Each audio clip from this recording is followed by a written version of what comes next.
पैसा ही पैसा होगा। আরে এখনো একটা 5 টাকার কয়েন।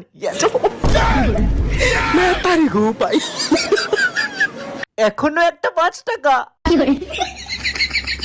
শালা পকেটে 5 টাকা ছিল, আবার 3টা 5 টাকার কয়েন গুড়াইছি, 20 টাকা হয়ে গেছে। আজকে 20 টাকার পেট ভর্তি করে খাবো। দোকানি আমাকে একটা এই বিস্কুট, একটা এই বিস্কুট, একটা লেজ আর একটা নাস্তার প্যাকেট দাও। দিচ্ছি। এই নাও। খুব খিদে পেয়েছে, খেয়ে টাকা দিচ্ছি।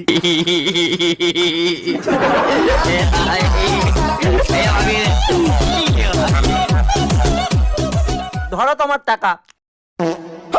কি হলো, টাকা দে। তার মানে আমার 5 টাকাটাই বারবার পকেট থেকে পড়ে যাচ্ছিল। টাকা নেই। তাহলে তোর আংটিটা রেখে যা, 20 টাকা দিয়ে তোর আংটিটা ফেরত নিয়ে যাবি। দিচ্ছি।